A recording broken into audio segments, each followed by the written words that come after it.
আউযুবিল্লাহি মিনাশ শাইতানির রাজিম। বিসমিল্লাহির রহমানির রহিম। আসসালামু আলাইকুম। আশা করি আপনারা সকলেই ভালো আছেন। জুম্মার দিন এমন একটি দিন যা মুসলমানদের জন্য খুবই গুরুত্বপূর্ণ। জুম্মার দিন সব দিনগুলোর চেয়ে উত্তম একটি দিন। যদি আপনি চান যে আপনার বন্ধ দিনের তালা খুলে যাক, বিপদ আপদ দূর হয়ে যাক, তাহলে জুম্মার দিন লবঙ্গের একটি দানার উপর এই আমলটি করুন।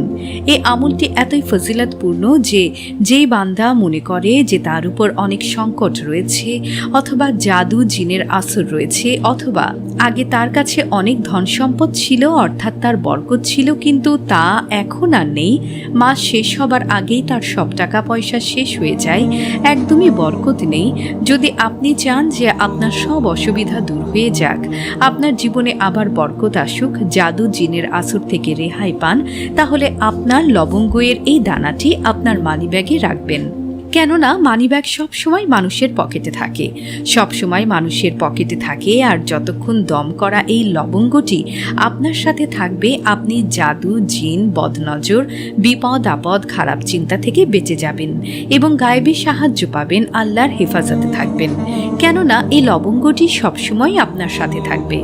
দ্বিতীয়, এই লবঙ্গ আপনার মানিব্যাগে থাকার জন্য আপনার টাকা পয়সায় বরকত আসবে, আর এই বরকত এমন হবে যা কখনোই শেষ হবার নয়।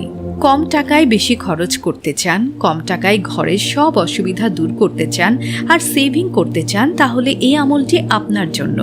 অর্থ উপার্জন না করতে পারা, সন্তান না হওয়া, ব্যবসায় ফলাফল যে কোনো নিয়তে এই আমলটি করতে পারেন। তবে জাদু জিন বদনজর আর নিজের সুরক্ষার জন্য এই আমলটি অনেক ফজিলতপূর্ণ। এই লবঙ্গটিতে আমার বলা আমলটি করে নিজের কাছে রাখবেন, আপনার ধন সম্পদে বরকতও থাকবে, রহমতও থাকবে, আর বদনজর থেকে হেফাজতেও থাকবেন।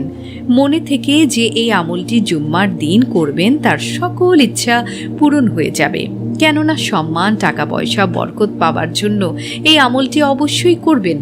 চলুন আমলটির দিকে চলে যাই। তার আগে আপনারা যদি চ্যানেলে নতুন হয়ে থাকেন, তাহলে অবশ্যই চ্যানেলটি সাবস্ক্রাইব করে রাখুন, আর ভিডিওটিতে একটি লাইক দেবেন এবং শেয়ার করবেন, এবং ভিডিওটি শেষ পর্যন্ত দেখুন। আমলটি কিছুটা এমন: জুম্মার দিন জুম্মার নামাজ আদায় করার পর রাতে ঘুমানোর আগে যে কোনো সময় এই আমলটি করতে পারেন, তাতে কোনো বাধা নেই। তবে এই আমলটি ওই সময় করবেন যখন আপনার পাশে কেউ থাকবে না এবং আপনি একাই থাকবেন। পবিত্র জায়গায় বসে 3 বার দুরুদে ইব্রাহিম পাঠ করার পর সর্বপ্রথম আপনি একটি লবঙ্গের দানা নিয়ে নেবেন।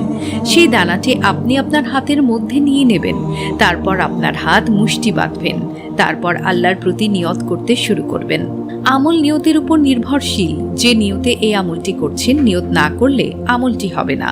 তাই আল্লাহর কাছে নিয়ত করুন আপনার ইচ্ছা, যাতে এই আমলের যে ফজিলাত রয়েছে, বরকত রয়েছে, শক্তি রয়েছে, আপনার করা নিয়তে কাজ করবে। এই জন্য নিয়ত করুন যা কিছুই আপনার ইচ্ছা আছে, বিপদ আছে, সমস্যা আছে, যা চাচ্ছেন তা আল্লাহর কাছে আপনার সকল প্রার্থনা স্থাপন করুন। নিজের ভাষায় বলুন, চোখের পানি ছেড়ে দিয়ে চান। যারা এইভাবে প্রার্থনা করবেন, আল্লাহ তার ইচ্ছা পূর্ণ করবেন। তারপর চোখ বন্ধ করে নিয়ত করার পর এই তাসবিহটি পাঠ করুন: ইয়া আল্লাহু ইয়া গানি সূরাতুল কাউসার ইন্না আতাইনাকাল কাউসার সম্পূর্ণ পাঠ করবেন। এইভাবে 100 বার পাঠ করবেন। তারপর ছোট আঙ্গুল দিয়ে আপনার মুষ্টি খোলা শুরু করবেন। ছোট আঙ্গুল দিয়ে খোলা শুরু করবেন এবং তার সাথে সাথে আপনার নিয়ত বারবার চাইবেন আল্লাহর কাছে। অনেক করুণভাবে আল্লাহর কাছে আপনার ইচ্ছা পূর্ণ করার চেষ্টা করবেন। এভাবে হাত খোলার পর লবঙ্গটিতে দম করে দেবেন। দম করার পর আবার আল্লাহর কাছে প্রার্থনা করবেন এবং 11 বার দুরুদে ইব্রাহিম পাঠ করে দোয়া করবেন। না হলে দোয়া আকাশ এবং জমিনের মাঝেই থেকে যায়। দুরুদে পাঠ করে আল্লাহর কাছে প্রার্থনা করুন, আল্লাহর প্রশংসা করুন এবং তওবা করুন, নিজের গুনাহের মাফ চান।